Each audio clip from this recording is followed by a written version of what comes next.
Kiran,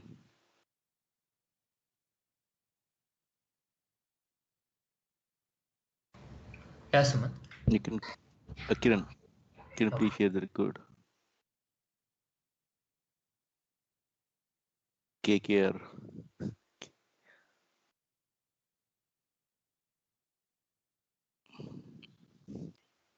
Hello. Yeah, Kiran. What code Anna? Yes. Gmail.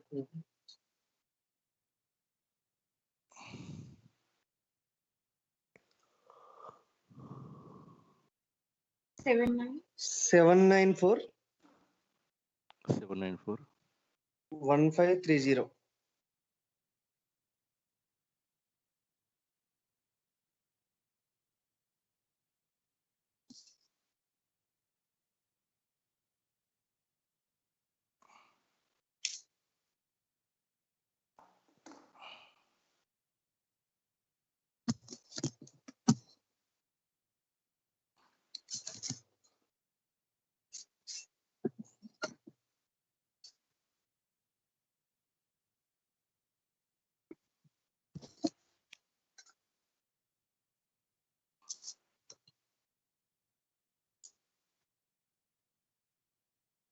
Yeah. I think in the last class we discussed about Databricks utilities, right?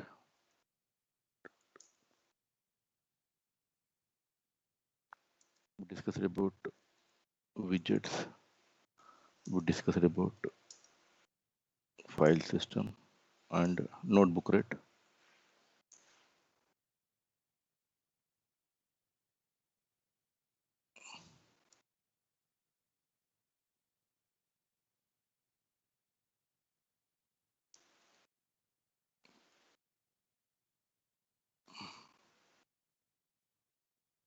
But again, inside the mount, we discussed about the 4 commands, right?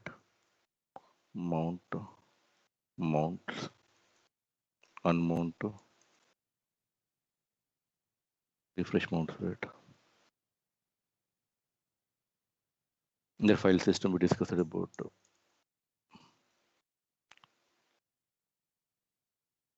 copy command, move command, rm command, head command, ls command, put command, mkdir, right? Right, in the widgets, we discussed about text, get, remove, all right? Remove discussed. In the notebook, we discussed about exit and run. Sorry. Exit and run, we discussed it. And we discussed about the percentage run option also, right? Alternative of the run, right? dbtils notebook.run or percentage run. But unfortunately, in the free subscription or a community subscription, so we don't have this option, right? dbtils notebook.run. Right? If you try to execute, it's giving that especially warning, please upgrade your subscription, right? So that alternative, we can use the percentage run option. That is the alternative we can use. But the disadvantage of percentage run option, right? You cannot use this command inside that Python, inside maybe if condition or for loop, right? You should I mean, this is a kind of magic command, right? So this is a kind of magic command to execute one notebook from another notebook, right? If you want to use the dbtils notebook.run, right? So this is I mean, this common your Python code, right? I mean, you can use inside the if condition anywhere if you want.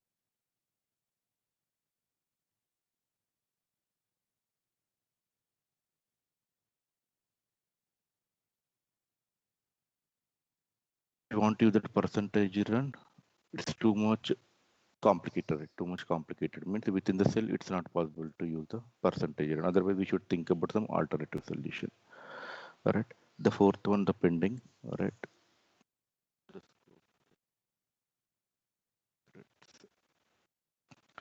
the scope or secrets is pending.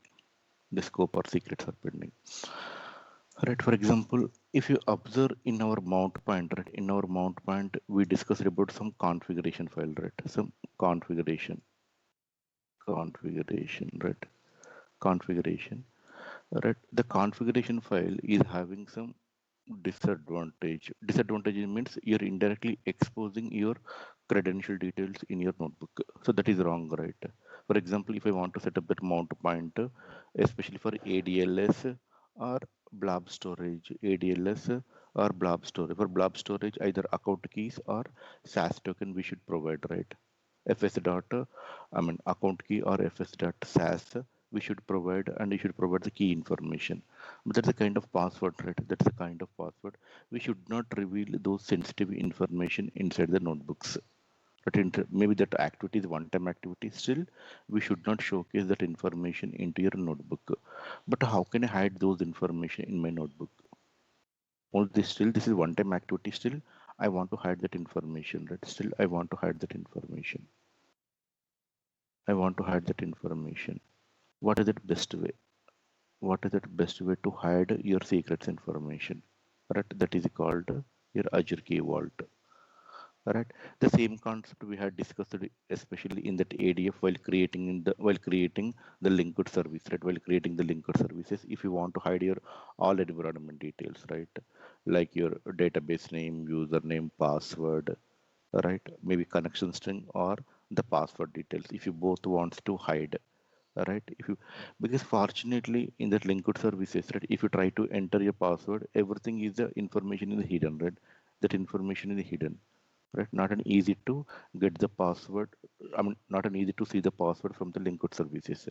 But unfortunately, right, unfortunately in the Databricks explicitly we should provide the secrets details, right? Explicitly we should type the secrets, so definitely that information will be revealed, right? But how can I hide that information? How can I hide that information? All right. Even the Databricks, Azure Databricks is right. Collaborate with all your Azure services, right? All your so that is one of the advantage of that Azure key, Azure Databricks. Your not normal Databricks is not collaborate, right?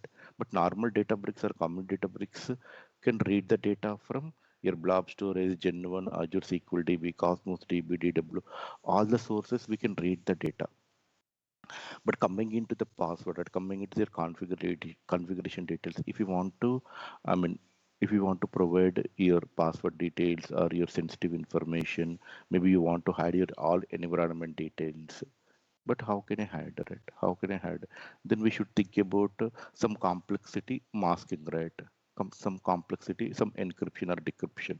So we should think about. But why should I think about encryption, decryption? Anyway, my Azure Databricks is collaborate with all the Azure services. One of the Azure services is the Key Vault.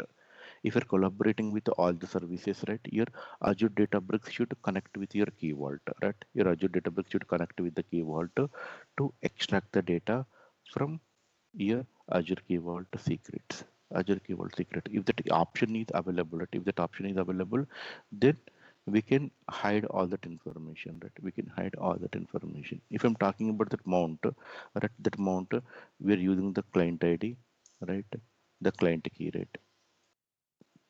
Client key and your endpoint, right? All right. Here the client key is your secret, right? Client key is your secret, right? Client key is your secret.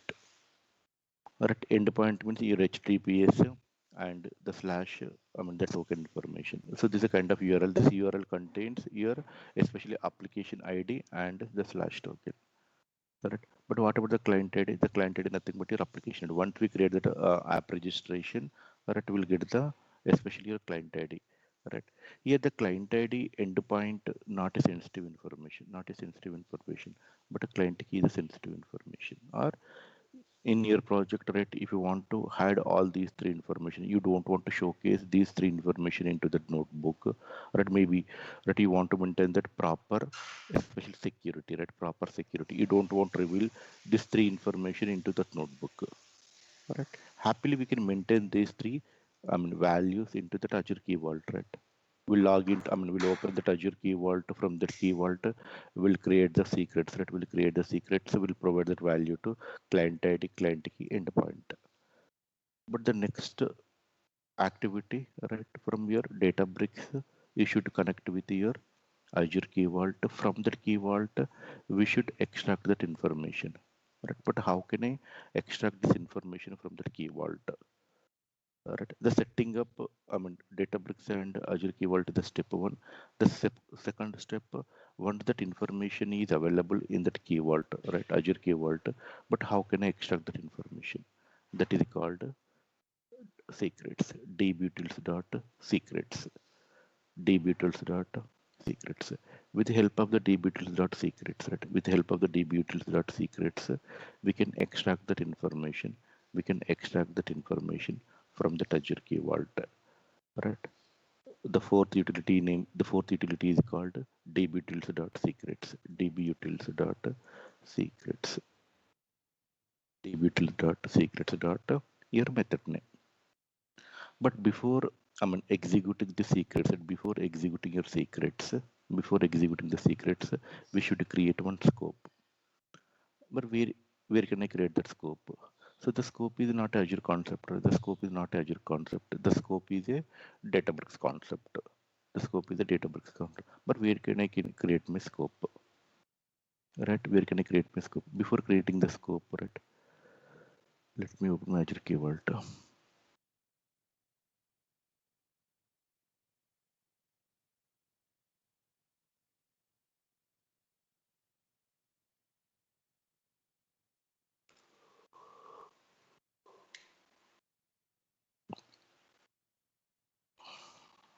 So this is also one-time activity, especially the scope creation, only one-time activity.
Let me go to my resource.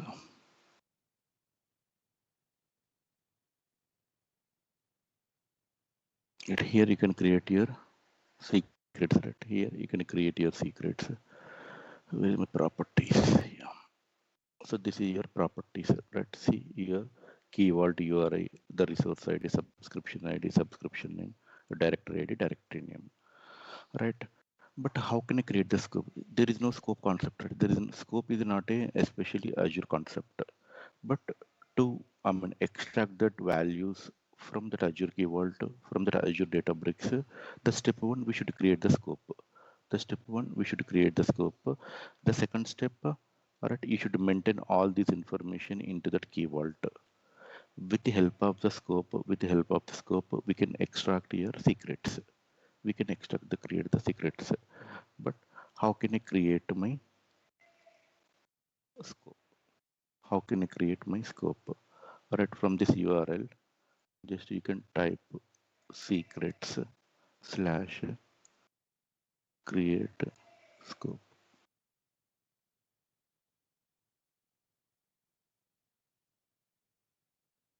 Right. You're able to see, right, after URL, just type this information after your URL, right, after your URL, just add hash secret slash create scope, right? Then see here you should mention your scope name. The scope is available inside your Databricks. So the scope is available inside your Databricks. What is the scope? You can give any name. You can give any name. Maybe, for example, Databricks scope for Azure resource. Something you can give scopes. So the manage principle, create or all users. Right? What is your DNS name and the resource ID? So see, go to here Azure Key Vault. There is a resource ID, right? There is a resource ID. Just copy this resource ID and paste here. Just here. So there is a DNS name, right? HTTPS colon double slash triple x dot vault dot azure dot it, right? This is your URI information, right? Vault URI information, right? Just copy your vault URI, right? Now, indirectly, you are making some relationship between your Azure Key Vault and Databricks with the help of the scope. A store for secrets that is identified by name and backed by a specific store type. Now, this is your scope, right? Now, this is your scope. Your scope is having the relationship with your Azure Key Vault. From that Key Vault, whatever the secrets are available, right? Whatever secrets are available, those secrets we can get with the help of the scope concept from your Databricks utilities. From your Databricks utility, the dbtools dot secrets dot the method name bracket open. We should mention your scope name, then your secrets, which secret you want to extract. Then you should mention the your secret name. You should mention your secret name. You should mention your secret name. Let me go and create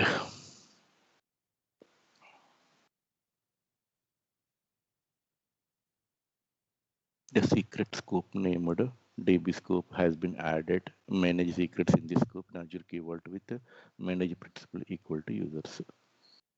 Now your scope is available, but unfortunately here we don't have option to create the cluster. If you want to extract, or if you want to see here, especially Azure Key Vault secrets information, right? So we need a cluster, right? We need a cluster. If the cluster is available, we can see that especially content from here Azure Key Vault. That content means yes, while creating into that mount point, instead of providing that value hard coded, for example, A, B, C, D, 1, 2, 3, 4, 5, 6, 7. Instead of providing this value hard code, what is that alternative? That alternative dbutils dot secrets dot your method name get method. Here we should provide the your scope name. What is your scope name? Just now we created, right? The scope name, and you should provide your key information, like your secret key information, which has been created at your Azure Key Vault side. Azure Key Vault side. So with the help of these two combination, now your scope is you have created a scope, then you have provided your especially your entire Azure Key Vault, right? From that entire Azure Key Vault, all the secrets we can extract with the help of this information. If you execute this information, right, you will not see that value. That value is not visible to you, right? That enter that value is in encryption mode. That enter that value is in the encryption mode. You will not see this value from your notebook. Once you execute it, right, automatically this value will be copied into especially this configuration file. If I'm using this methodology, right, if I'm using this methodology, right, everywhere that environment details inside the notebook you can hide, right? No need to explicitly, I mean, type this information, right? Everything you can use with the help of the keyword concept, keyword concept, the Azure keyword concept from your Azure Databricks. So that is the one of the advantages of Azure Databricks, right?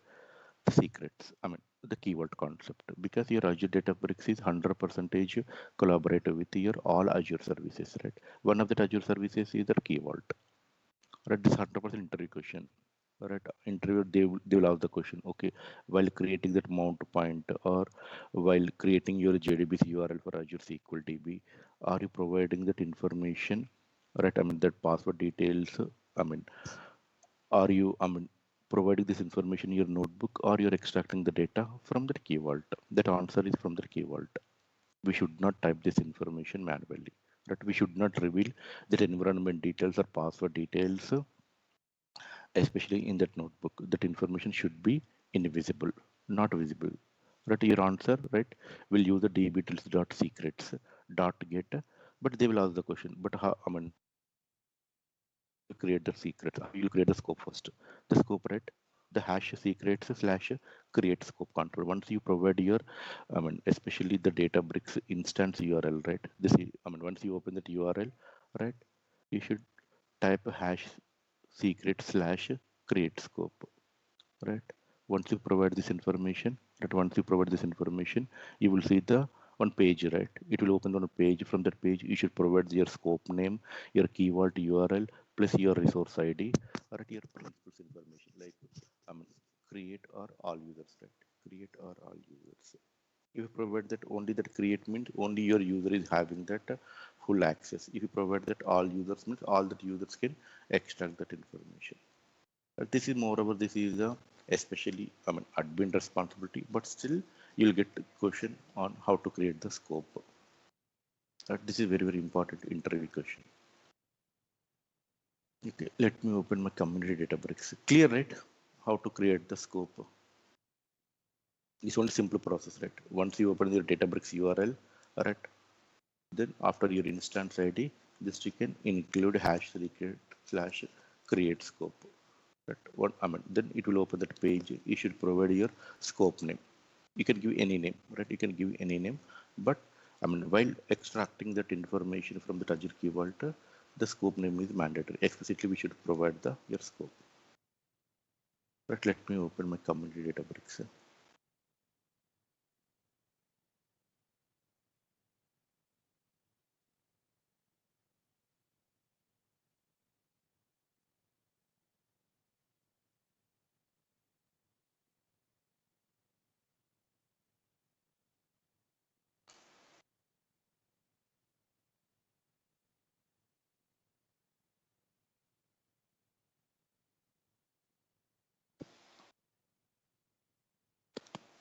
Let me copy hash secret slash create scope, right? So now I'm creating the scope in that community. Then we'll see that error message.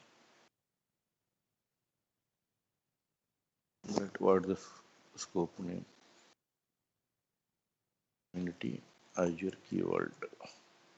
Let me provide all users.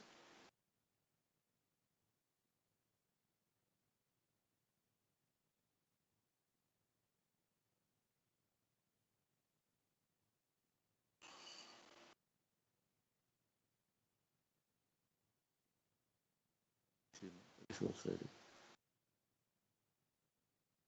See, verification as well. Secret API is not supported in this workspace. Secret API is not supported in this workspace. Verification as well. It's not validating, right? It's not verifying, especially this resource ID. Because now we are using that community. Right? This is your Azure Databricks, right? This is your Azure Databricks. This is your community. From the community, right? That Azure Key Vault, the secret concept is not available. That Azure Key Vault secret. So see here, this is that Azure Key Vault, right? Because the community is not collaborating with your Azure services. But let me go and create the cluster.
Not enough free address in the subnet. I think maybe in the community database itself, they're having the issue. It's not able to create the cluster. We'll see. It could not launch a cluster due to cloud provider failures. Not enough free address in the subnet.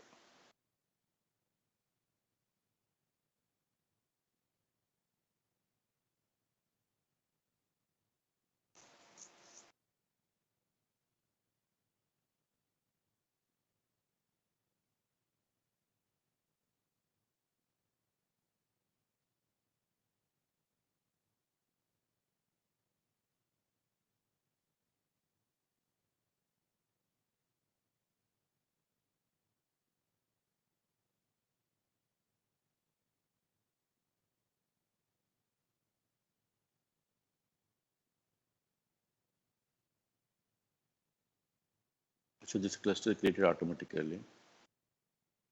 Correct. While executing your print message, that automatically it is creating and it will attach. But that my cluster. So this is explicitly we created with the help of the create cluster. So this my cluster is created. Once we execute the print high message, that automatically this cluster is created.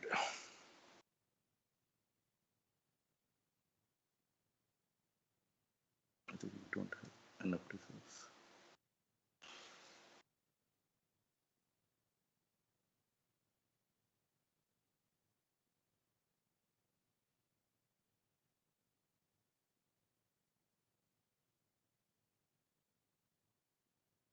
So this concept is clear, right? How to create the secrets. I'm sorry, how to create the scope is clear, right? How to get that information from the key vault. Open your key vault. Right? Click on your properties. From the properties, the resource ID plus that vault URI. These two information we should provide at Azure Databricks side. Right? We should take these two information step one. Then go and create your scope. Right? With the help of hash secret slash create scope. Then it will open that page. From that page, you should provide these two details, vault URI and the resource ID. Then you should provide your scope name. That you should provide your scope name. Means indirectly, your scope is having the connectivity to your Azure Key Vault. Then from the secrets, we'll get all your information. Right. For example, let me go and create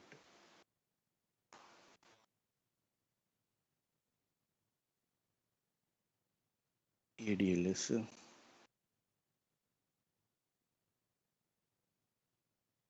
I'm giving some.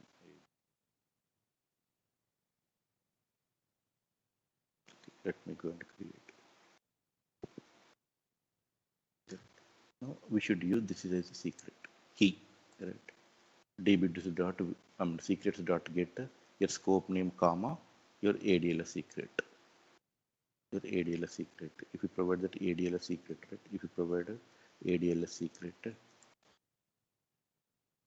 ADLS secret from that key vault, you're extracting this password details and you're assigning to your client key. You're assigning to your client key. Right? If you try to see this password from the Databricks, right? That entered information is invisible. If you try to execute, for example, k equal to db.secrets.get, if you try to assign that value to any variable, right, you will not see that value because that value is in that decryption mode. You will not see that value. But if you are using the secrets method at backend, this information will be saved into this client key information. All right, each and every environment details you can use the especially your secrets concept. In this way, you can hide all the environment details from that notebook. All the environment details from all that environment details you can hide from that notebook. That is the one of the advantage. That is one of the advantage from the Databricks.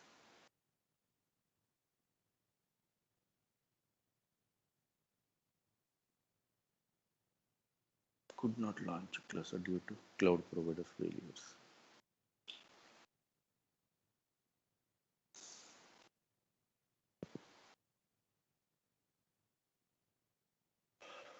Okay. So as of now, we discussed about only the Databricks.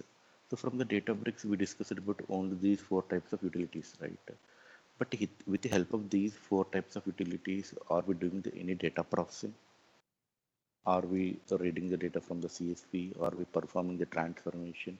Are we writing the data into the target system? Right? The secrets will help out, right, to connect, to communicate with your Azure Key Vault. From here, we are not doing the Databricks. That notebook also, it will return some values, or you can execute from notebook another notebook. So this is a, I mean, this utility also, it will not help out for your Databricks, right? I mean, it will not help out for your data processing or data engineering or ETL operation. That mount point, right? That mount point, one of the easiest way, right, to create, especially the logical path on your Databricks file system, right? I mean, each and every time, instead of providing the complete URL details are providing the complete configuration details, right? We are using that mount point. This is only one-time activity, right? No need to provide the complete URL, no need to provide the complete configuration details from that mount, because it's only one-time activity. From that mount, we can read the data from your ADLS or Blob or Amazon S3 or any type of the file system. That is one of the. Here also just we are only just forming your complete your especially source path details, right? Source path details. Here also we are not doing any data processing, right? So coming to your file system commands, just we are copy paste, right? Copy paste. We are not doing the any data transformations, right? We are not doing any data transformation. Just here, it's a kind of copy paste. This you're moving one file from one location to another location. Maybe you're moving the folder from one location to another location. Here you're not doing any data processing, right? That RM command, if you want to delete the folder or file, you can do. Head means just if you want to see the sample information, right? If you want to see the sample data, we'll use that, especially that head command. Right? LS means to list out your all that files information or folders information. We'll use that LS. The put command, if you want to create some dummy file, right? You want to create one dummy file in the runtime, right? We'll create that put and you will provide the content. That mkdirs means if you want to create some folders or directory in your Azure Data Lake path or DBFS path, right? You can use that mkdirs. But here you are not doing any data transformation. Right? Just yes, here also your deals with your file system command, but you're not performing any transformations. Right? You're not performing any transformation. The widgets also, right? The widgets also kind of your parameters, right? If you want to create the parameters, you want to see that parameter value, you want to remove that all the parameters from the cluster, right? If you want to create some combo box, a list box, right? We'll use that widgets, right? But what about my data processing? But where can I do my data processing? Where can I do the data processing? So Databricks is a kind of tool or service or resource, right? The backend, it will use the one of the process engine, right? One of the process engine. The process engine, that advantage that we want to do the parallel data processing, right? Parallel data processing on your computer, right? On your computer cluster, right? On your computer cluster, you want to do the parallel data processing. But which tool will help out, right? Which tool will help out to perform your parallel data processing for, especially for big data, a small amount of data or medium range amount of data, all right? But how can I perform my big data analytics? But how can I do my data processing, right? But your Databricks utilities will help out.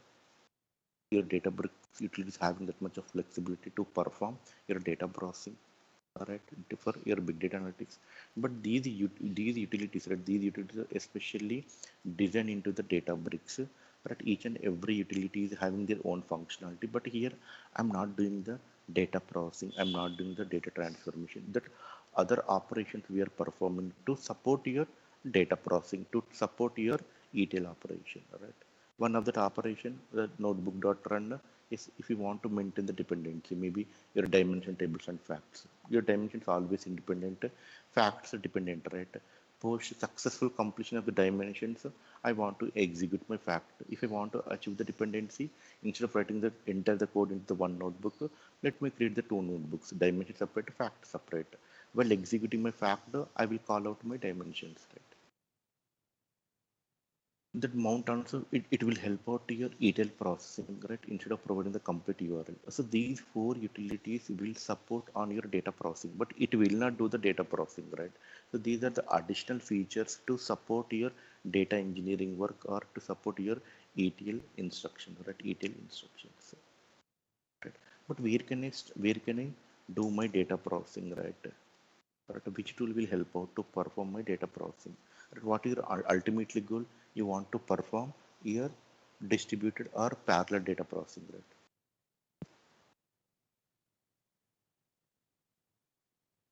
Parallel data processing, right? On your computer cluster, right? On your yes, I want to do the distributed or parallel data processing on my computer cluster, right? On my computer cluster. Yes, I need one compute engine, right? I need one compute engine or maybe set of libraries, right?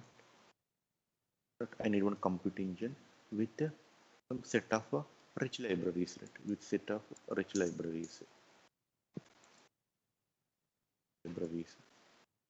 Yes, I need one compute engine with set of some rich libraries for parallel data processing on my computer cluster. Right? That is called Spark. That is called that is called Spark. That name is Apache Spark. The name is who had invented the Spark, right? The same persons, right, invented the Databricks. Who had invented the Spark, right? The same person invented the Databricks. So they were developed the one of the framework, one of the compute engine, right? Unified compute engine. They developed, right? Especially that advantage of this compute engine, right? To perform your parallel data processing, to perform your parallel data processing, especially for your big data analytics, especially for your big data analytics. If I want to perform the parallel data processing, we need one process engine or compute engine, one of that framework with help of that high libraries or richer libraries to support your parallel data processing. The technology name is or the tool name is called Spark. Spark. Then it is a kind of open source. It is a kind of open source. They hand over to that Apache. Now the tool name is called Apache Spark. So the backend, your Databricks also will use this Apache Spark, the cluster, Apache Spark, the cluster configuration or the cluster concept, or the backend. Your Databricks also will use that only that Apache Spark. Right? The Databricks also will use that only Apache Spark for your distributing data processing. If you want to execute any notebook, right? If you want to execute any notebook, your utilities also, we need one cluster, right? Right, we need one cluster. Without a cluster, it's not possible, right? It's not possible. If you are observed while creating the cluster, it is asking on the runtime version, right? The runtime version combination of your Spark plus Scala plus the Python, right? Spark plus Scala plus the Python. That is called your runtime version, right?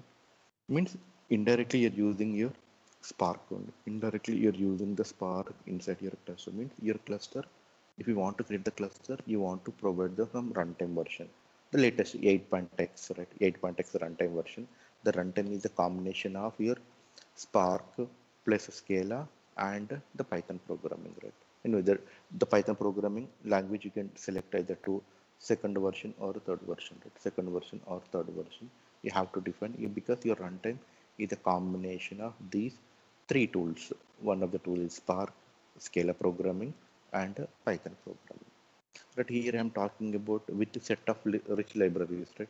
The libraries could be your Spark libraries, the libraries could be your Scala libraries, the libraries could be your Python libraries or PySpark libraries. Right? We need one that Apache Spark is a unified compute engine, right, with set of some rich libraries for parallel data processing or distributed data processing on your compute cluster. On your compute cluster, right? But why should I use the Spark? Why should I use the Spark? But can't we use it any Hadoop concept, right? But that initial big data processing, the people were used Hadoop, right? Hadoop also, especially for big data analytics, right? Big data analytics, right? 10 years back or 6 years back, the people, in case if they want to talk about any big data analytics blindly, people, I mean, they will go with assumptions. Maybe the project is in Hadoop ecosystem, right? Maybe 10 years back or 6 years back, right? If they want to talk about big data analytics, right, blindly people will relate, okay, maybe that ecosystem is a Hadoop ecosystem. Already Hadoop was available. Again, why Spark came into that picture? I think maybe 2009. And why Spark came into that picture? Hadoop was is available, right? Especially the Hadoop also, especially this ecosystem is designed for your big data analytics, right? Big data analytics you can use with the help of that Hadoop tools, right? With the help of the Hadoop tools, I mean, you can do them, especially your database processing with the help of the pig, I mean, Hive. If you want to perform the retail operations with the help of the pig, if you want to set up any database, HBase information, right? HBase information. There are a couple of tools or services are available in that Hadoop also, right? Hadoop especially designed for your big data analytics, especially designed for big data analytics. But to perform big data analytics on the parallel data processing, right? Still your Hadoop ecosystem also need one compute engine, right? Still your Hadoop ecosystem also need one compute engine. The compute engine name is called MapReduce. The compute engine name is called MapReduce or MapReduce. MapReduce also one type of compute engine to perform your parallel data processing, especially for big data analytics. Correct. Before Spark, especially that Hadoop team, right? Hadoop team. So they were used the map reduced to parallel data. But still, I mean, there are maybe 30-40% projects are executing on Hadoop also with help of that map reduce. Yes, map reduce is having some disadvantages. To overcome the disadvantages, people are using that Spark. Maybe the Spark not only for Databricks, the Spark also we can use inside the Hadoop. Inside the Hadoop. But what are the disadvantages of the map reduce? What are the disadvantages of the your map reduce? Right? Why Spark came into the picture? Why Spark came into the picture? Already the map reduce was delivered a number of successful projects. But yes, the successful projects are having some limitations. One of the limitation is real-time data processing. One of the limitation is fault tolerance. One of the limitation is too many operations. If you want to perform simple calculations also, the backend it will use a number of operations. One of the limitations, right? One of the limitation, you should write too much performance tuning inside the Java programming. Right? Your MapReduce is not a especially clever tool like your Spark. Right? Spark is a I mean, intelligent tool. Intelligent tool inbuilt. I mean default. It will do that, especially performance tuning. No need to explicitly write the I mean tuning on the Spark. I mean majority, especially from the latest Spark 3.0 version, majority the tuning will be taken care by your Spark. The Spark is intelligent tool, but MapReduce is not intelligent tool. Explicitly, you have to write your code into the Java programming language if you want to do the tuning.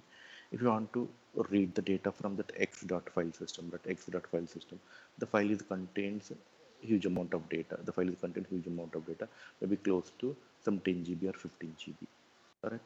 Explicitly, you have to write the your tuning code inside the Java programming language. There is a too much dependency on your especially Java developer. There too much dependency on the Java developer. Moreover, this is not a polyglot. It will not support all the programming languages. Maybe yes, you can use the especially Scala programming language, right?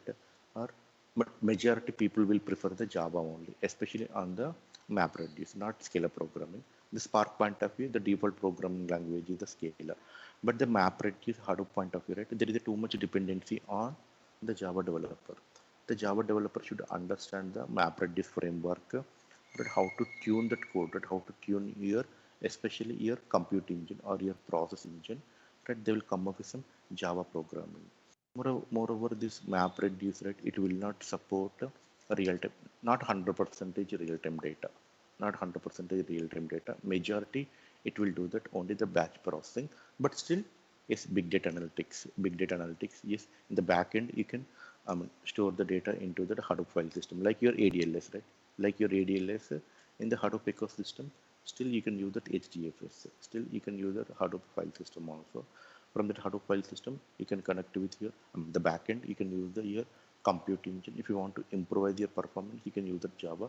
But majority this big data analytics, right? Especially for batch processing. But what about the real-time data processing? What is the advantage of the real-time data processing? What are the disadvantages of the, especially the batch processing? What are the disadvantages? Right? What are the disadvantages? Right? For example, maybe my users are submitting some documents, my posting some documents into my ERP system, right? Into my ERP system. These are my OLTP tools. Just as these are my OLTP tools. These are my OLTP tools. Some users are posting the data. Some users are posting the data.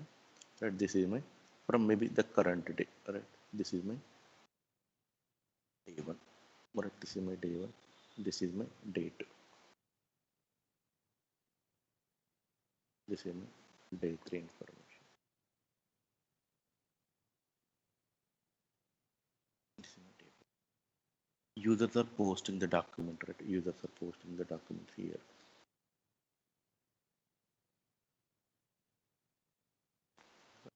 Some documents are posting. Alright, some documents are posted. Correct. The top four boxes are related to your ERP system or maybe your operational system or your transactional system. The users are posting the data. So what your next requirement? I want to perform some analytical application, right? I want to perform some BA solution. I want to build one BA solutions. Alright. If you want, BI is your target system, right? So this is your target system. Right? This is your target system. This is your BA solution on day wise. I'm talking about these are BA solution on the day wise solutions. Right? What are the documents are posting on the day one, right? On the day one, I want to perform some kind of transformation or in between, right? From your operational system to your BA solution. This is last four box of BA solution. The first four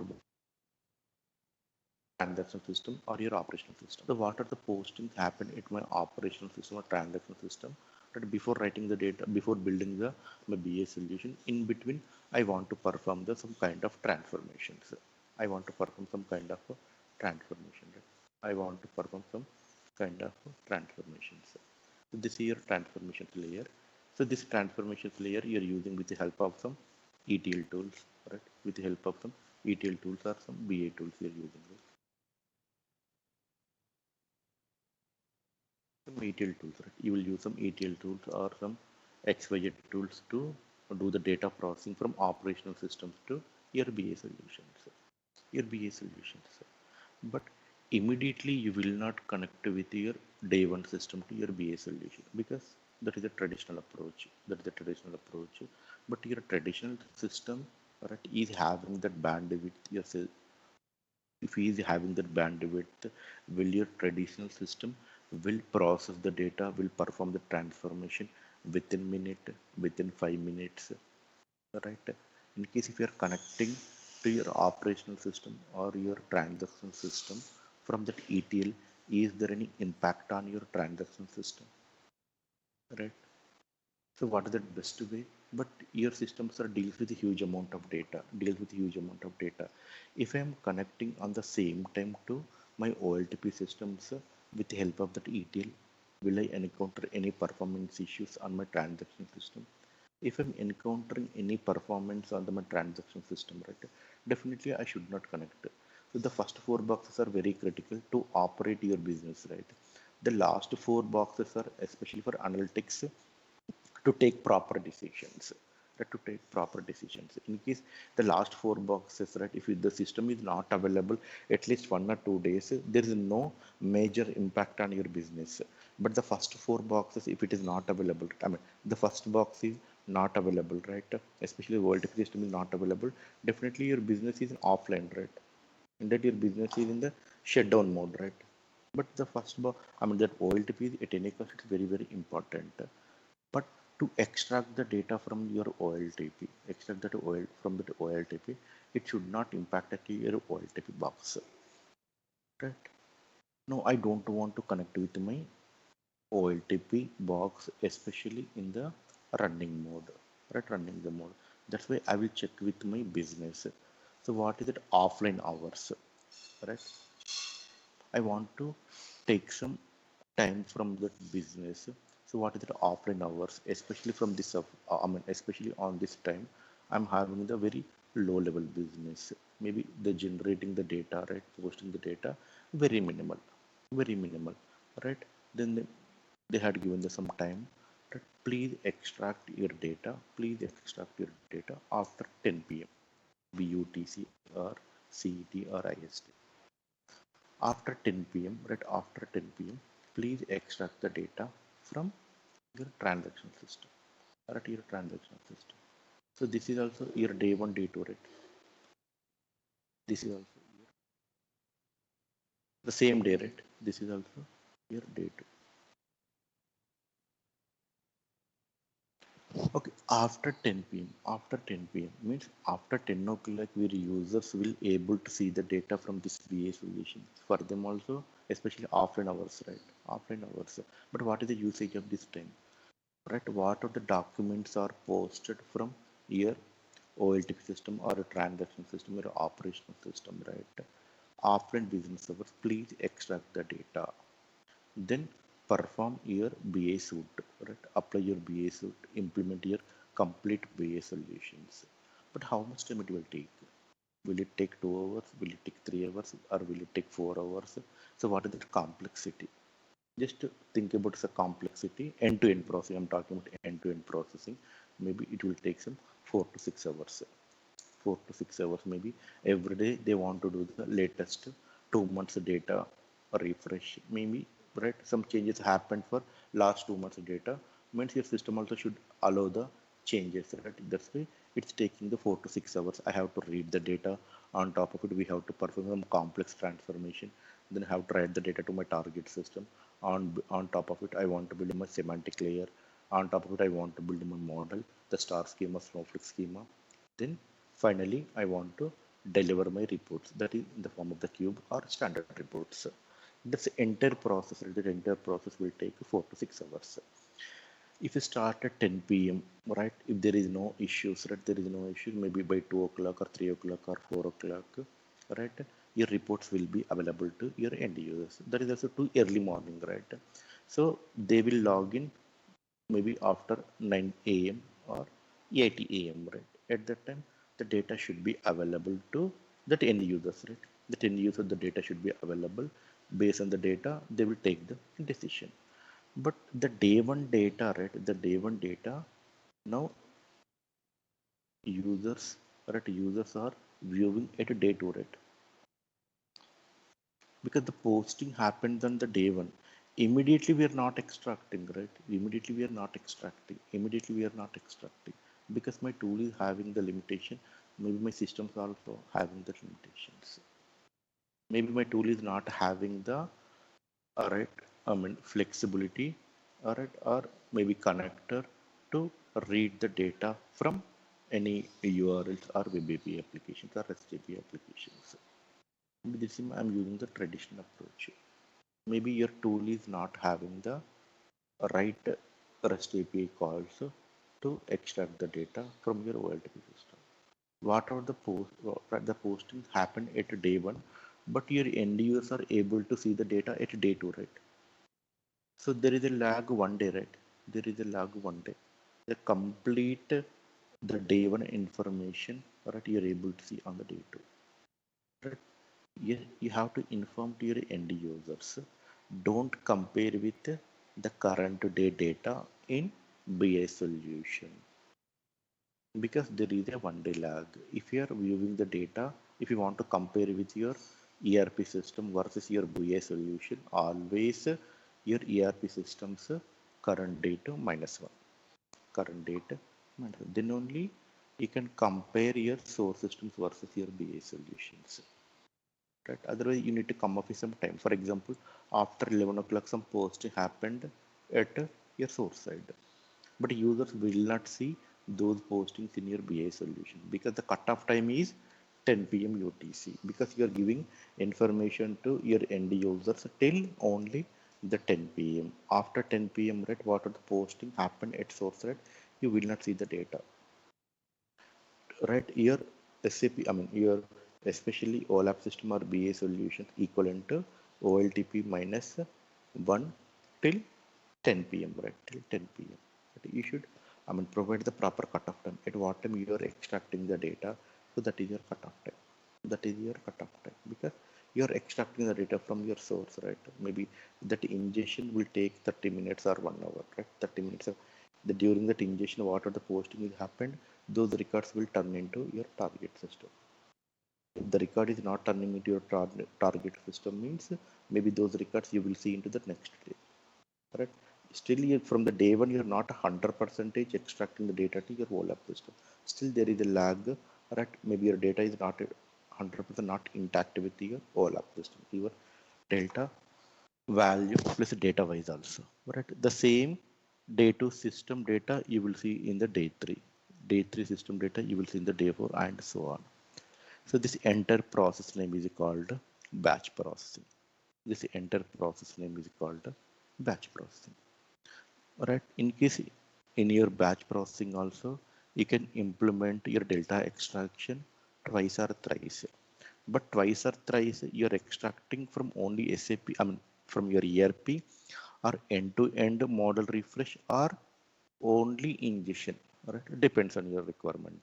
In your requirement, you're 100% sure you will able to do the end-to-end data processing, right, from source to till your reporting system twice or thrice. Yes, you can go and implement, but 99.99% in all projects, especially batch processing, right?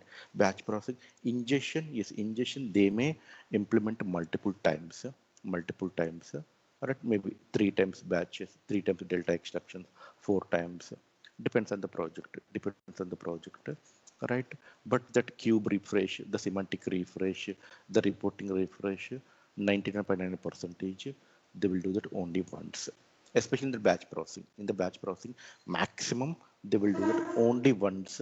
The report refresh or batch refresh or semantic refresh. Means semantic refresh means your dimension tables and factor data loading, right? Your model refresh means your star schema, snowflake schema. Your reporting means, right, they want to develop some kind of standard reports. Those standard reports they want to refresh, right? If they are not refreshing the data, it will not reflect, right? The latest data, it will not reflect. So this process name is called a batch processing. In that batch processing, you will see the lag. The lag, maybe it could be 1 day, it could be 12 hours, it could be 6 hours also.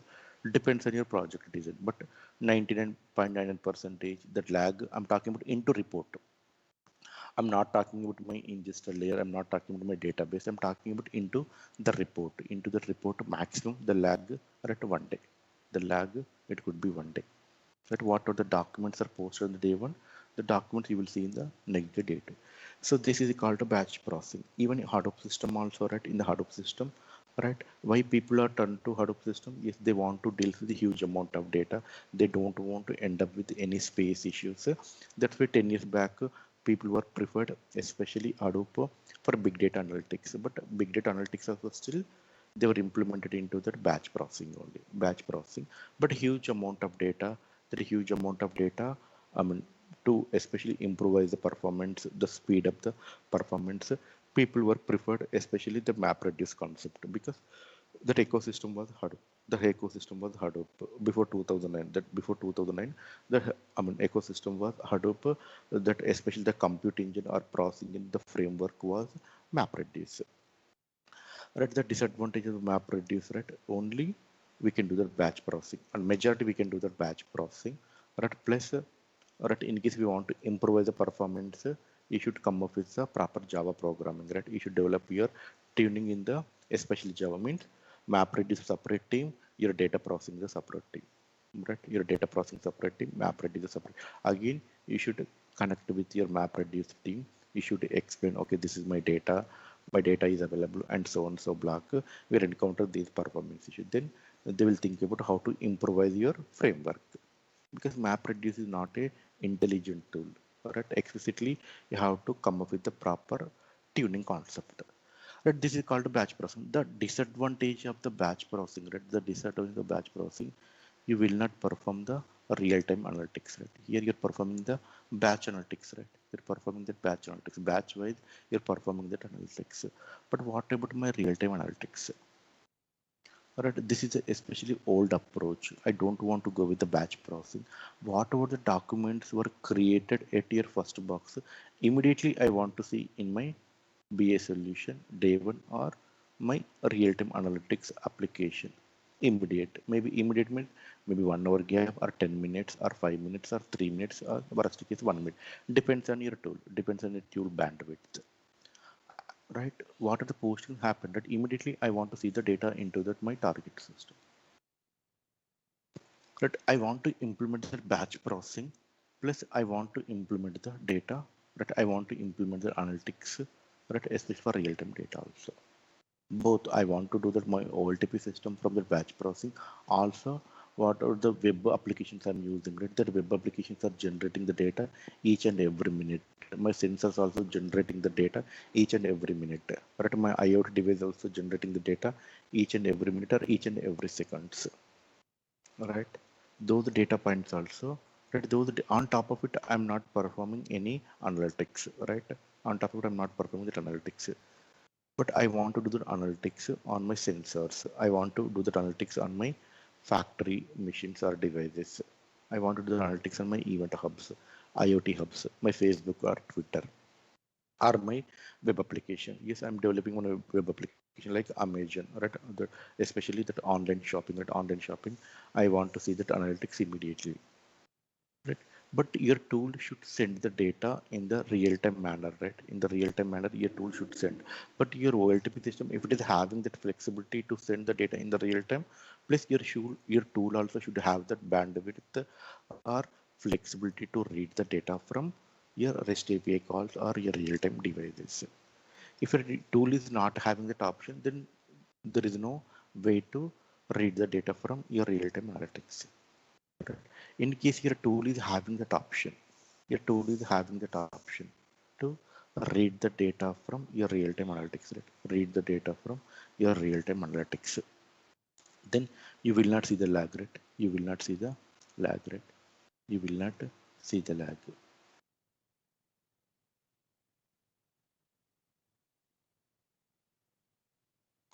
Right? You will not see that lag, right? The same, right here. This is my source system. This is my BA solution. Right? In between, right? In between, I have some real-time analytics tool. Real-time analytics tool. The last box is talking about your real-time application. This box is talking about your data generation from your source applications. From the source applications. Right? Here also have day-wise data, right? Day-wise information, right? Day-wise information. Right? Day-wise information. My data is available. Right? Day one.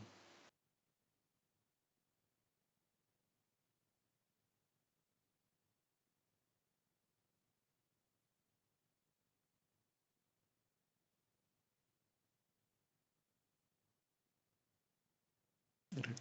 My real-time analytics should have the capable to connect with your day one data.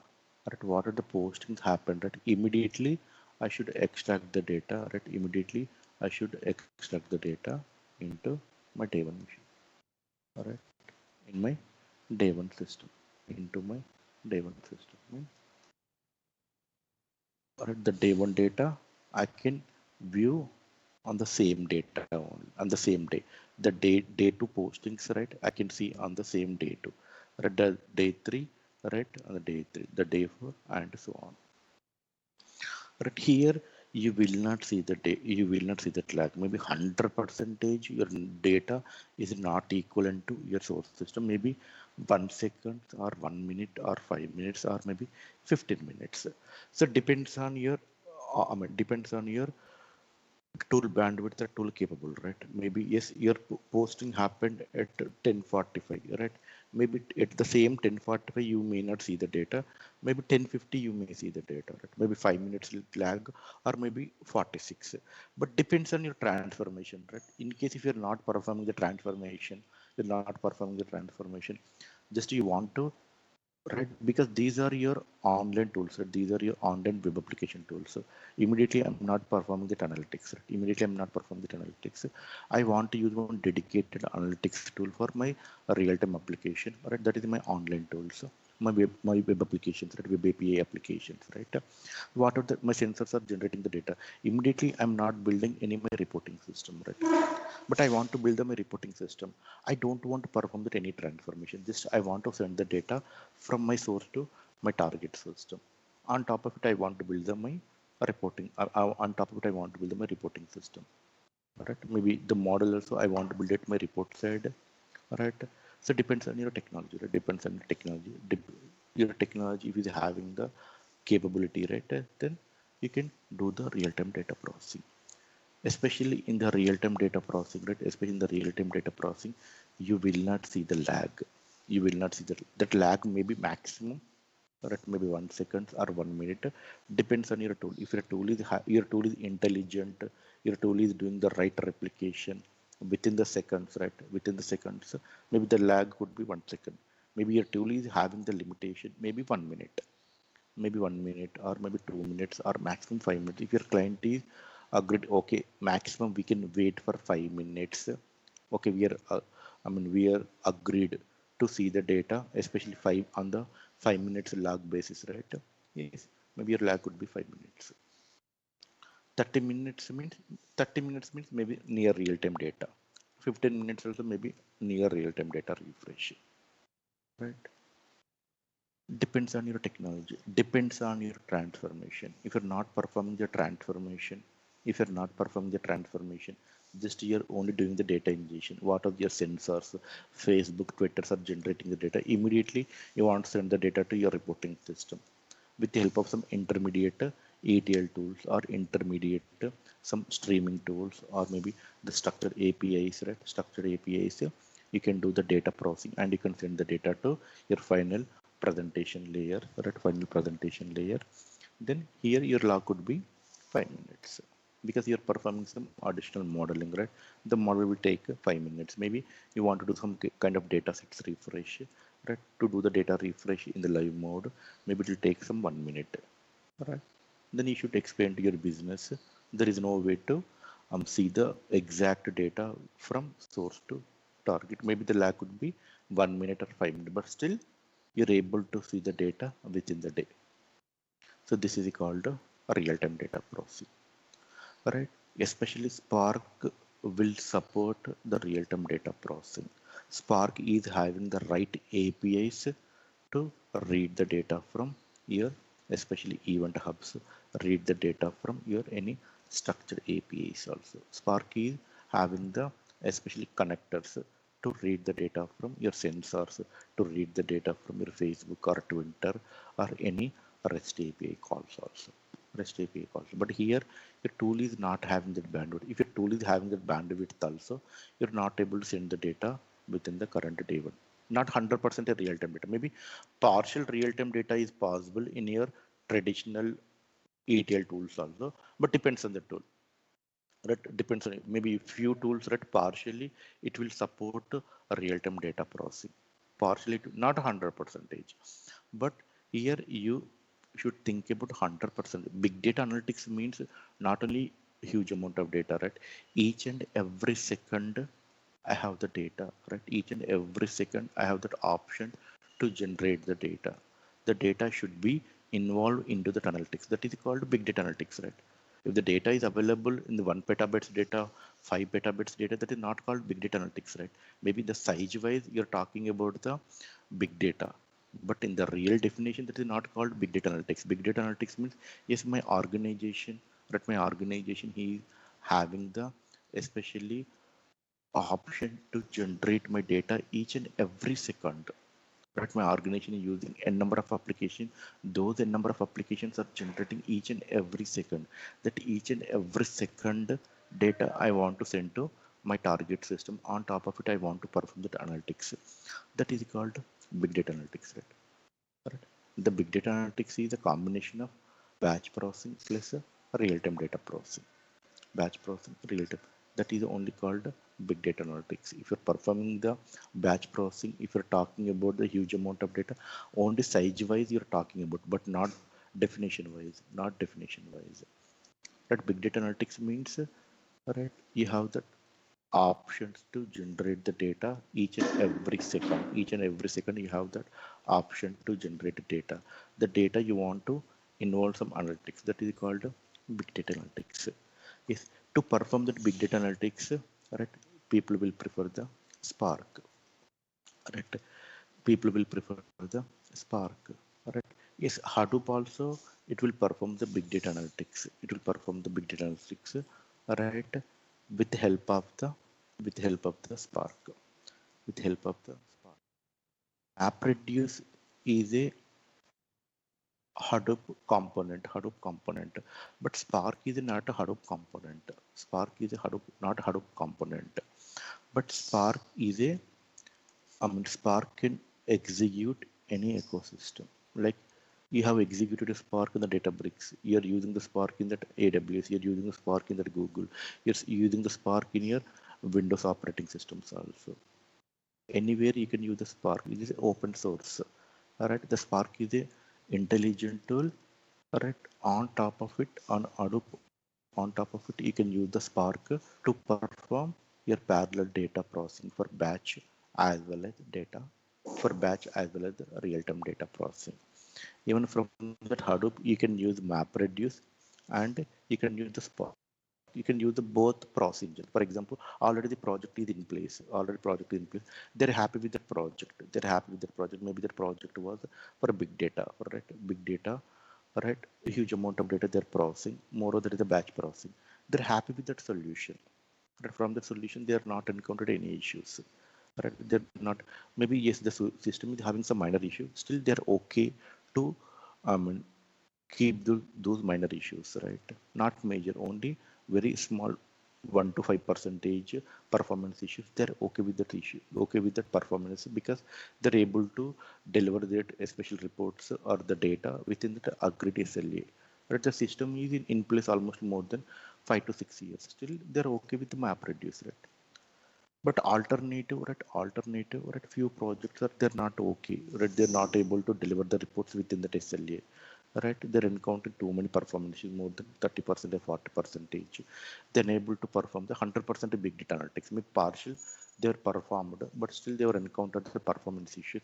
But they're thinking about, right? They're looking forward to 100% big data analytics, right? 100% big data analytics. Then Hadoop with the Spark framework. Hadoop with MapReduce. Still, few of the projects are executing Hadoop with MapReduce, Hadoop with Spark. If you observe in your data factory also, you're able to see that MapReduce, right? You're able to see that MapReduce that activities, the big activities, hive activities also. Right? You will see, like your Databricks, right? Like your Databricks also, you will see that Hadoop related your activity, Hadoop related activities also you will see.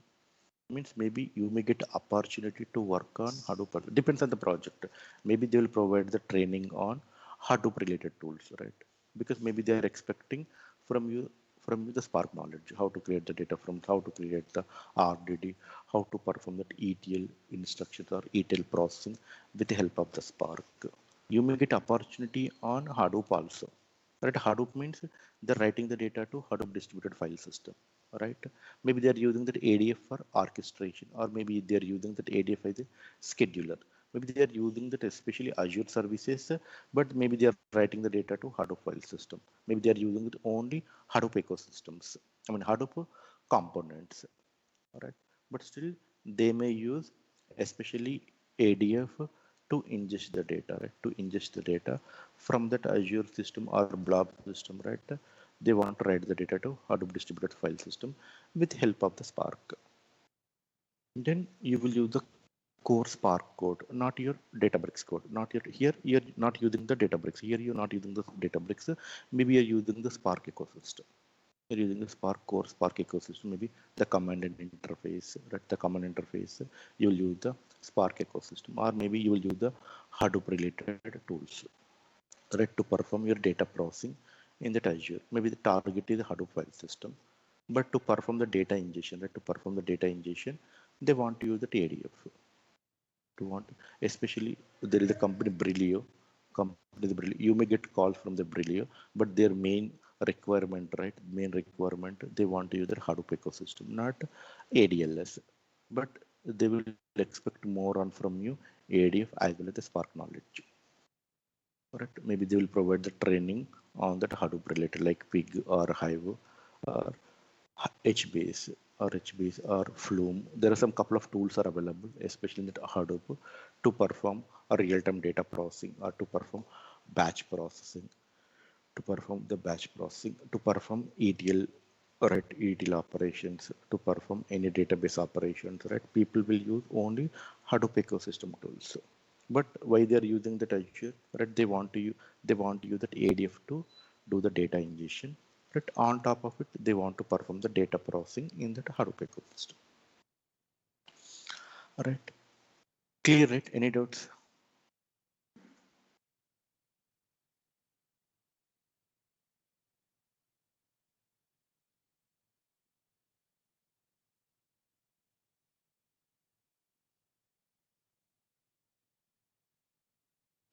Even the Spark also, you can, it will support Java programming. Not, I'm not talking about Databricks here. I'm talking about the Spark.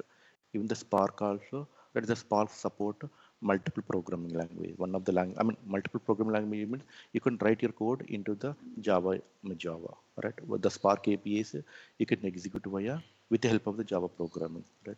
Scala or programming or Python. Right, even you can use the Spark SQL for structured data, right? Structured data, you can use the Spark SQL, right? You can use the Spark SQL.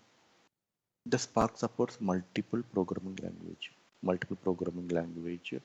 No need to explicitly write any, I mean, performance tuning code to improvise your compute engine. Yes, maybe 20, 30 40 percentage, yes, we should think about performance tuning, especially during the data processing, maybe at source side, at transformation side, at a target side, not your compute engine side, right? Not compute engine, right? Not compute engine. Your compute engine is very intelligent, but you should write some good code, right? You should write some good code to improvise your code, right? To improvise your code. 30 40 percentage is you will tune that code with the help of the Scalar, with the help of the Java, or with the help of the R, with the help of the Python programming language. Python programming language. Right. So this is clear, right? The batch processing and real-time data processing. Real-time data processing means whatever the posting happened the day one, immediately you will see the data at your target system. That is called real-time data processing. Maybe in the real-time data processing also, you will see the lag 1 minute or 5 minutes or 15 minutes or 30 minutes or 1 hour, or maybe you'll talk about near real-time data processing also. Near real-time data refresh. Depends on your complexity, depends on your design. If you're thinking about complex transformation, definitely your lag will be increased. You're not talking about transformation, your motto, just you want to read and write the data to your target system. All right, you're okay, I mean you're okay to wait 5 minutes lag, right? Then your lag could be 5 minutes, or maybe a lag could be 1 minute. Here the lag 100 percentage, maybe 1 day or 12 hours, right? 99.9 percentage the lag, right? 1 day.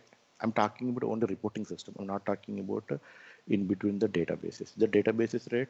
Yes, you can talk about, you can do the multiple delta refreshes also. Multiple delta refresh here, each and every second what the data is generating, immediately you're sending the data to your target analytics tool.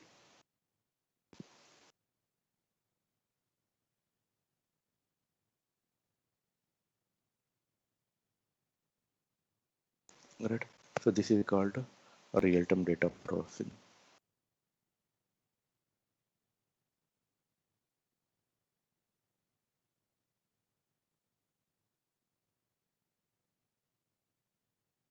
This is called your batch processing.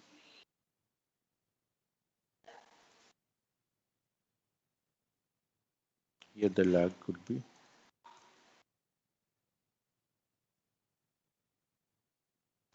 here the lag could be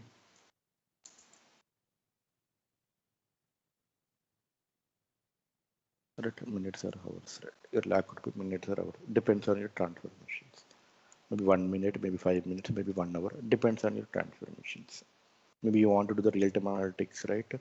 Maybe every 1 hour, right? Whatever the documents are posted on the current day, after 1 hour I want to see the data into that my reporting system, because some complexity is there. I want to do some kind of joins.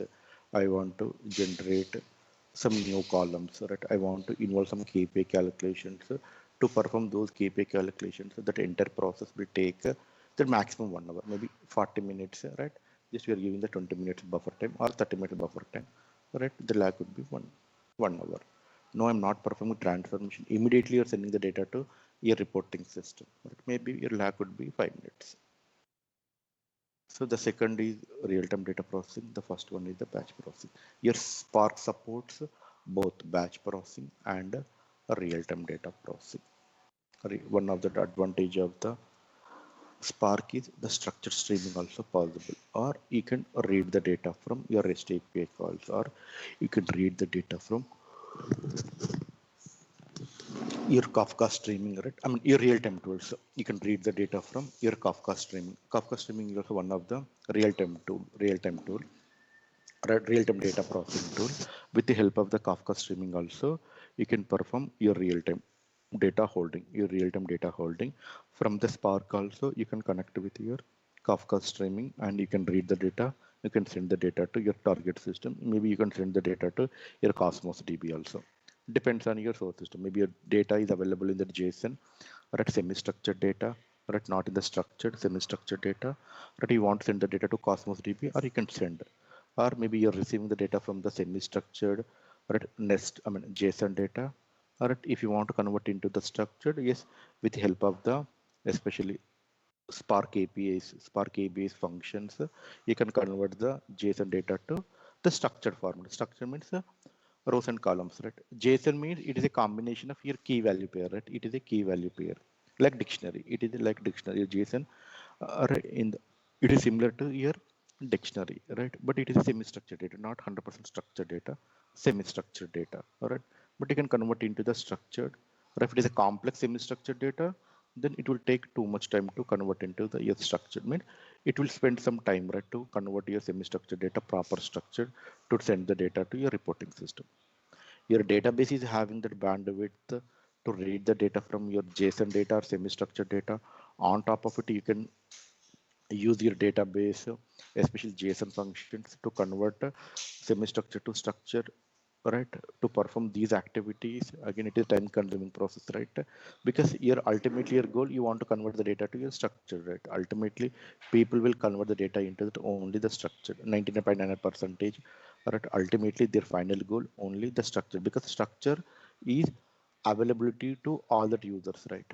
All the users, right? Standard users, super users, champion users also can read the data from the structured data. Semi-structured data, only few users, right? Like your champion users, your data scientist can read the data from your semi-structured data, because they are also technical people. But your IT consumers, right? They're not the 100% technical people, right? The data is available in the JSON, right? They don't have any clue how to convert the data into the structured way. People 90 percentage will convert the data into the structured, because the data availability to all the users in the form of the right format, right? In the form of the right format.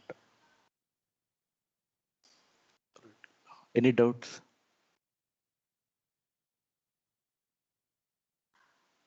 Yes or no? No.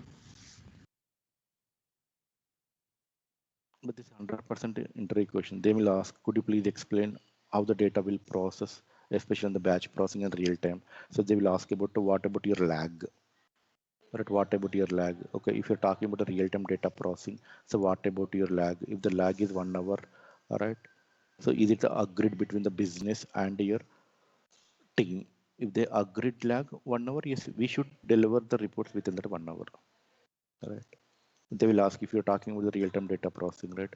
So what is your source? Are you connecting with any Kafka stream? Are you using any real-time which real-time tools you're using to hold your real-time data?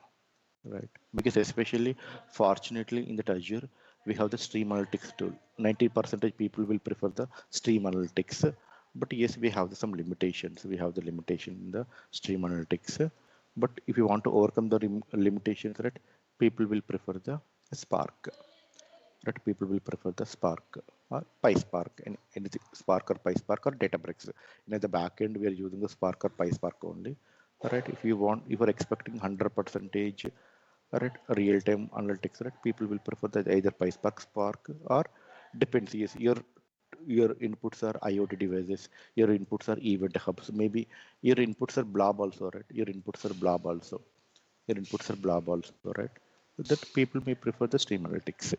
Right? If your inputs are not listed on these three components, other system, maybe structured streaming, right? Then people will use the Spark or PySpark.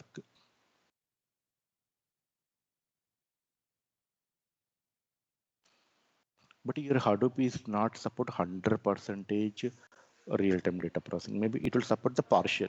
Right? Partial means still you're using the batch processing only. For example, in this tool also, from the day one, I can extract 3 times, right? Because your tool is having the bandwidth to do the data processing end to end, right? Maybe 4 hours, right? More, maybe 4 hours. Within the 24 hours, I can do the my reporting refresh 3 times.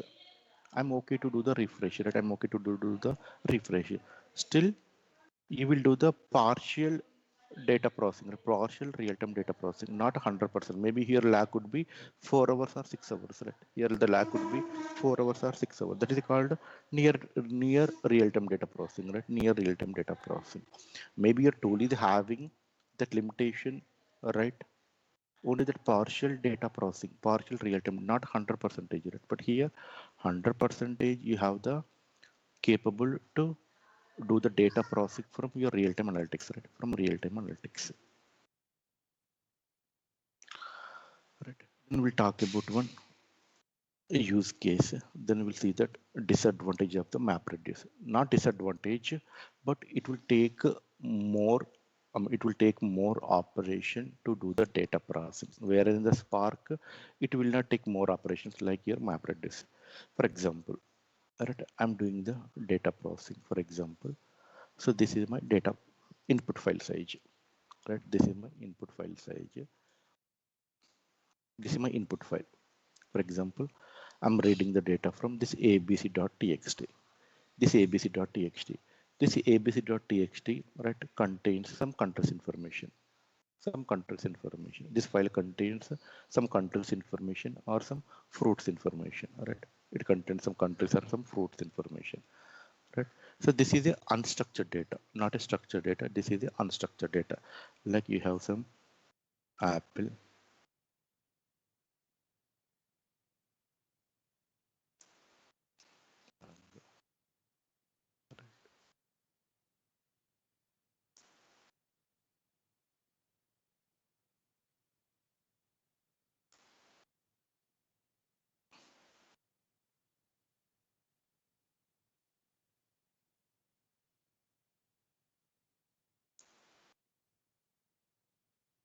There are different types of fruits are available, especially in this abc.txt.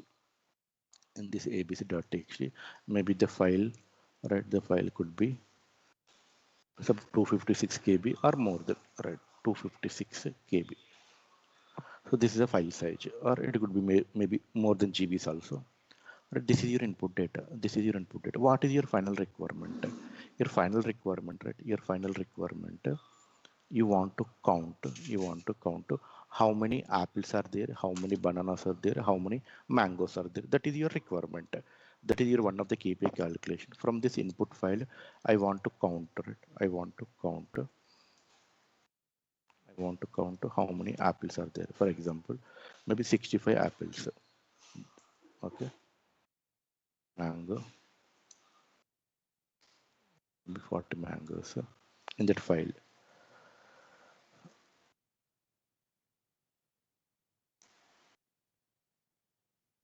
Maybe 100 bananas. This is your final requirement. What is the requirement from this input file? From this input file, I want to scan complete input file. This input file contains a number of fruits. But what is your requirement? maybe only these three fruits information I want to count. Otherwise, maybe then you can think about only this file content three. I mean, three fruits information. So this is your requirement. But how your map reduce will do the especially calculations, or it will do the data processing from your abc.txt, your abc.txt, right? First of all, step one, it will divide the data into, right? It will divide the data into two blocks, right? It will divide the data into the two blocks. Any distributed system, right? Any distributed file system process, each and it will divide the data in the block wise.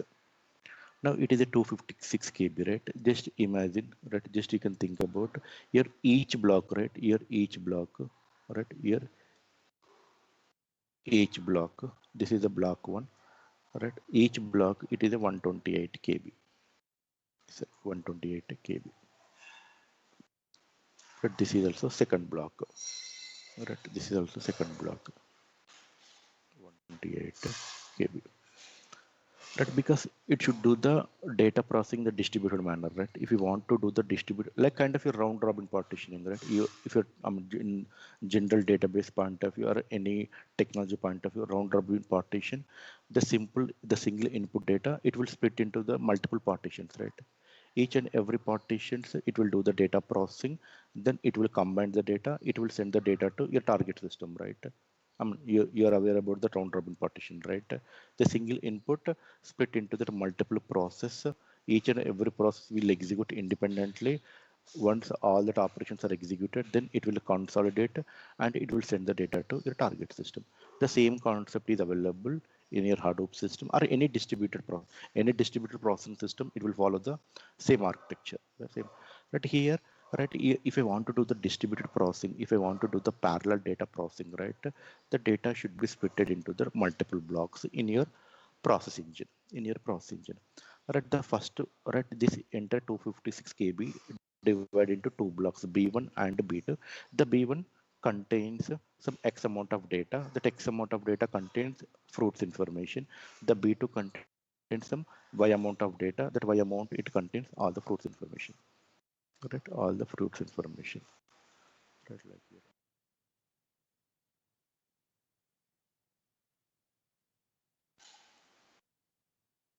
It contains some information. It contains some information. Here also same.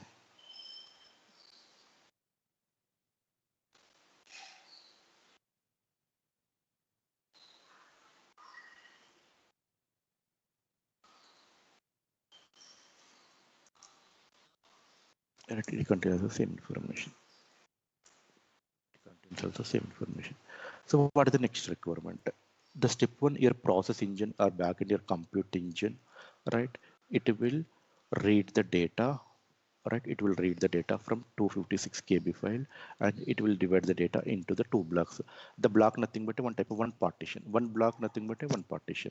Okay, it's dividing the data based on your size. I mean, you can set up the size also. You can, but maximum people will set up the especially low level configuration because it will give the good performance. That means you can split the data into n number of partitions, right? N number of partitions, n number of partitions you can divide. What is the next requirement? What is your ultimately goal? You want to calculate apple, mango, and banana. All right. Now the data is available into the two blocks in the same order, right? In the same order. What is the next? Right. In the next, right? Let me map the data. Right. Let me map the data from my B1 block and B2 block within the partition. Right. Within the partition. Let me map. Right. Let me map means let me do the shuffling or let me do the ordering or let me map only apple wise, mango wise or banana wise. The next rate, the next map rate is what it will do. At post completion of the partitions or blocks, then it will do that one, apple one. It will basically, it will the arrange the data, right? Apple one, right? Then mango one,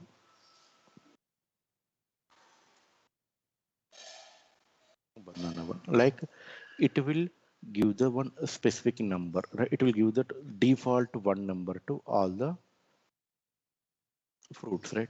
Apple one, apple one, mango one, banana one. Inside that one block one, the same, right? The same data, right? The same data, right? The same method, the mapping method also will implement here. Apple one, mango one, banana one, mango one, sorry, one, apple one, so and so, right?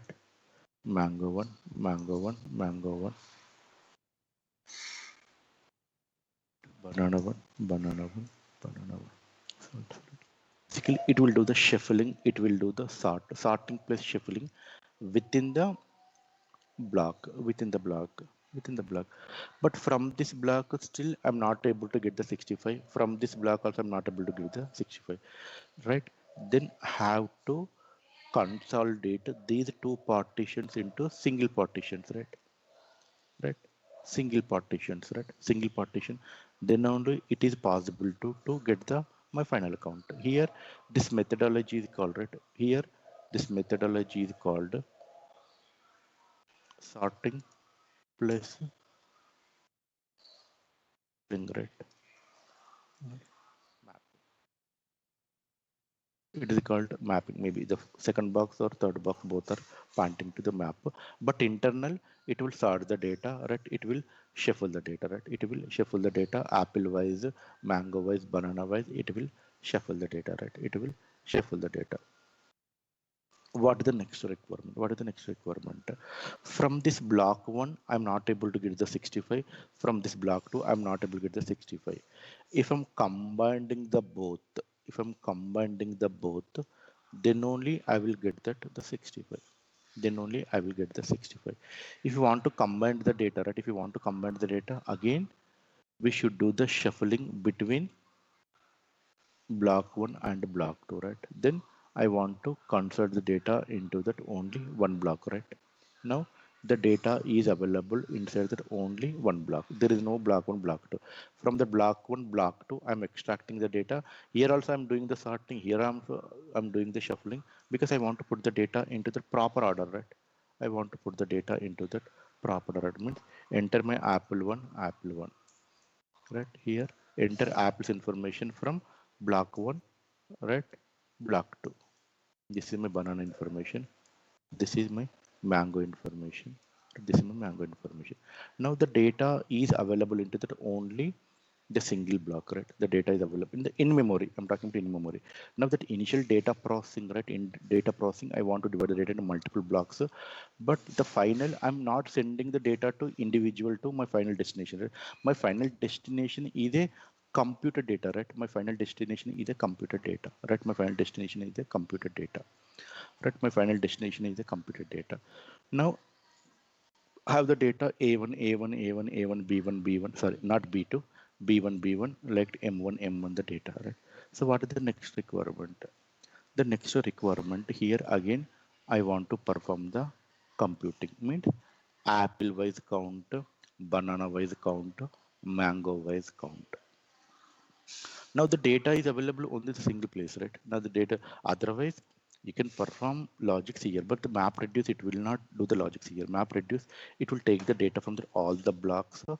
Then on top of it, it will execute the your computing operation.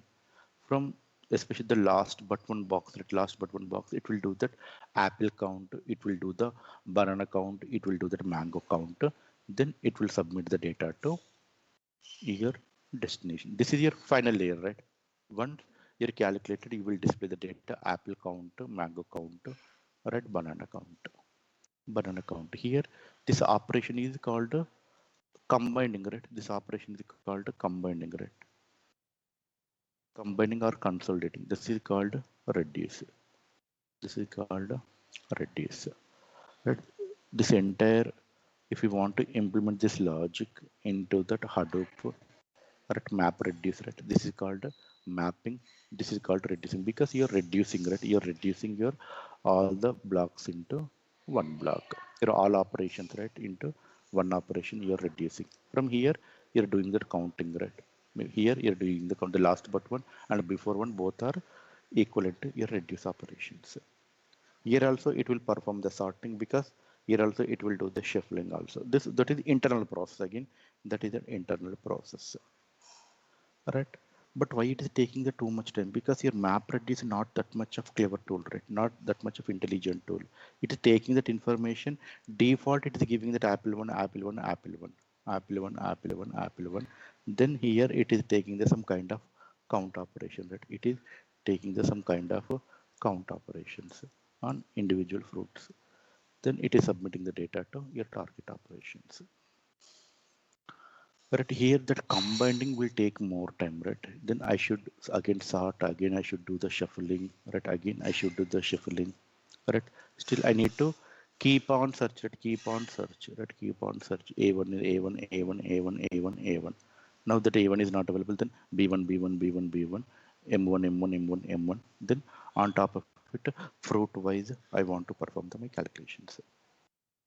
Fruit wise, I want to perform the calculations. Right. Here the disadvantage, right? The disadvantage unnecessarily I'm giving that mark to each and everything, right? Again, why should I do the counting all the fruits, right? Here counting A1 how many times it is available, B1 how many times it is available, mango how many times it is available, right? Again, I need to do the count for each and every product. Right? If the right, I'm doing the count. For example, 64 apple, 65. Next, it is not available. Okay, it was failed at 66. Then apple count is 65. That banana right 39 40 true. After 40, right, there is no banana, right? Your searching was failed, right? The final success searching was 40.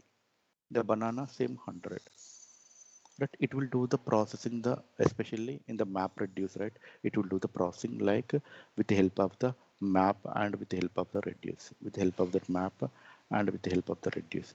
If the same program, if you are implementing, right, if you are implementing with the help of the especially spark, right, with the help of the spark, right, with the help of the spark, right, the same abc.txt, abc.txt, same csv.txt, right, same apple,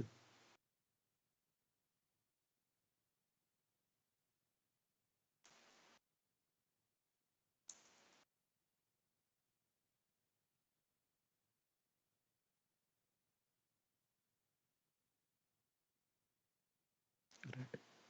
This is also 128 kb. Again, your spark also would split the data into two blocks, right, two blocks, right.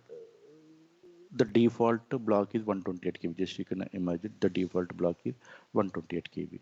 Here also you will see the block one means one partition, right, block two one partition, block one partition, block two one partition. All right. Again, it will put the data, half of the data in the block one, half of the data in that block two. Right, half of the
hello.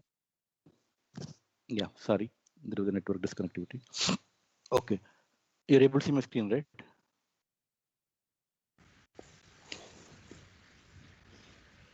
No, sir. Yes, sir. Yes. Yeah, super. Okay.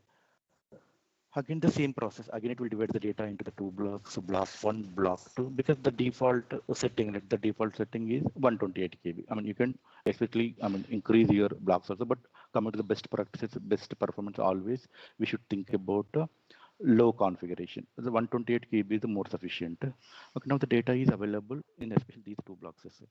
Right? What is the next requirement? That next requirement, right?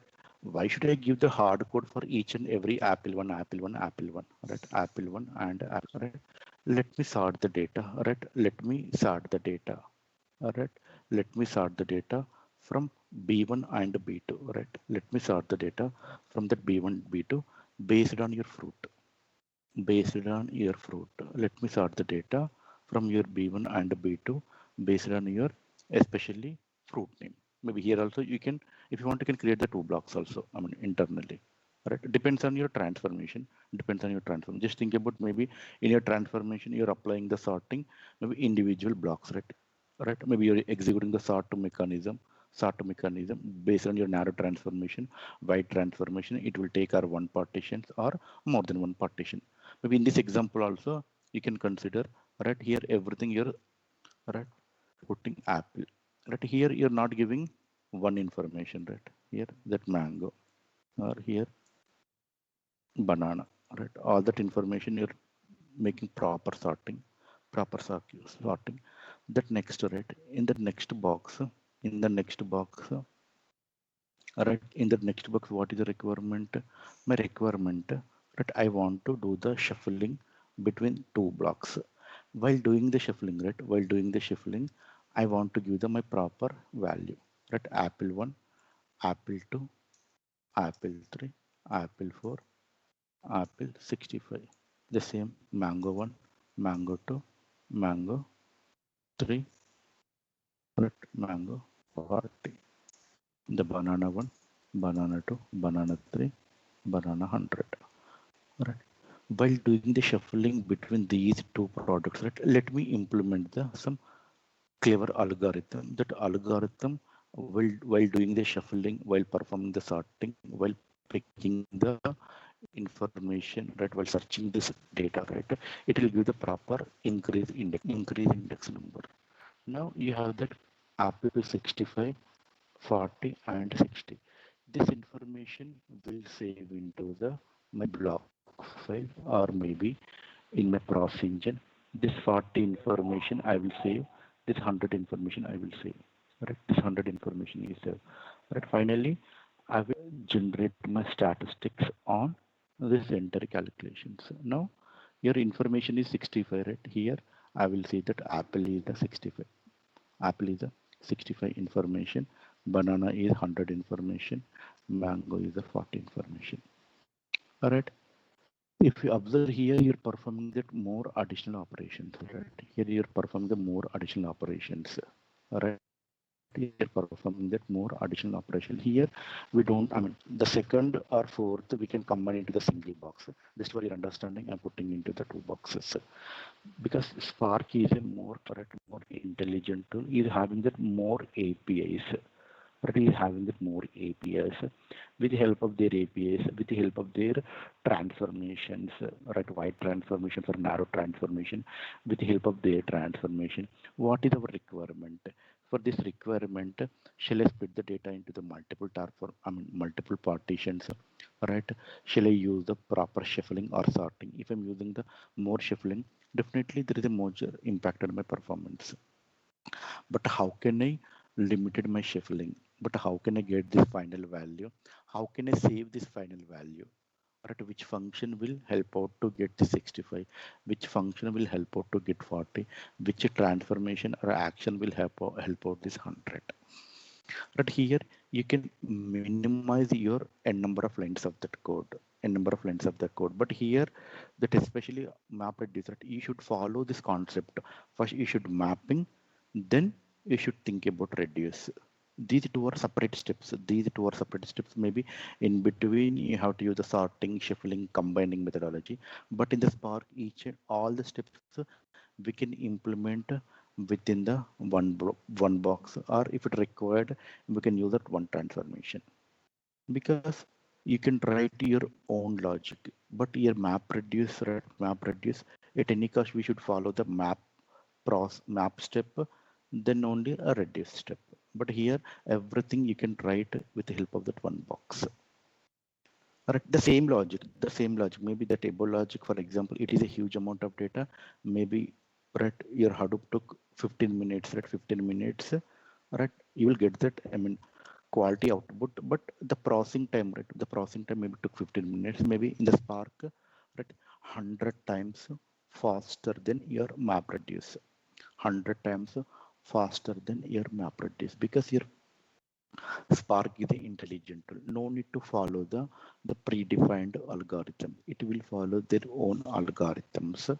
Depends on the transformation, depends on the your right transformation. Here, the right transformations, you can use Python, you can use Scala, you can use R programming, or you can use the Java programming, or you can use the Spark scale also. But in the MapReduce at any cost, we have to follow the only the Java programming, the Java programming to get especially these count details of the individual foods information. Any doubts?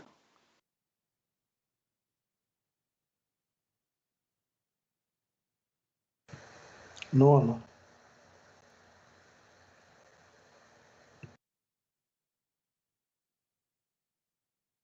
Informations like we had you the get metadata, we have the filter, right? Those kind of transformations at your metadata level, right? At metadata level, here you can use the right transformation at your data level, right?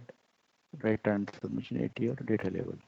But each and every transformation, that it is equivalent to maybe your where condition, maybe your filter condition, all right, order by aggregations, right, your joins, subqueries, right.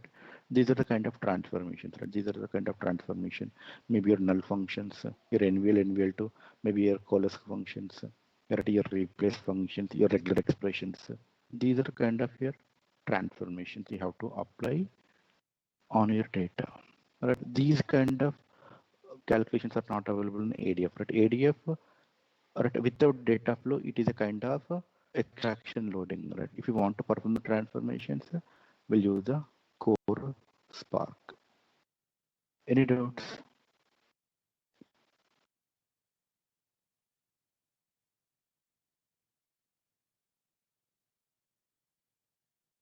But here's the disadvantage of the map reducer. Right? There is no fault tolerance. If something went fail, right, right, you have to stop there only. But where in the Spark, it is a fault tolerance. And we will discuss tomorrow. Fault tolerance means if something went failure, immediately it will pick that alternative. What is that alternative?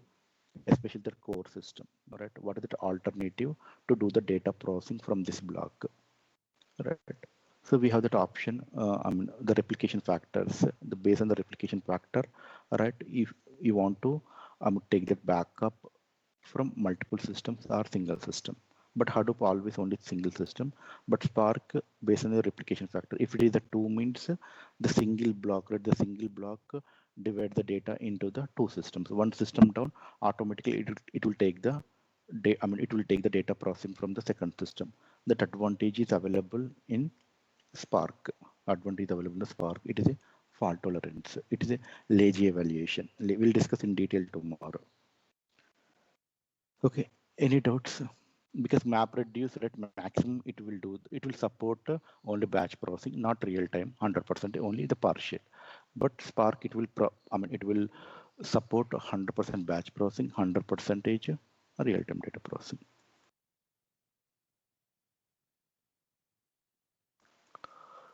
Yeah, in case if you don't have any doubts, we'll connect tomorrow. Tomorrow we'll discuss about the Spark architecture, right? Then we'll talk about RDDs, how to read the data from the unstructured data, what kind of transformations we can perform. Tomorrow we'll discuss. Tomorrow we'll discuss about what is worker node, what is the driver node, what is executor, right? What is stage, what is the task, what is the DAG, right? We'll discuss tomorrow in detail.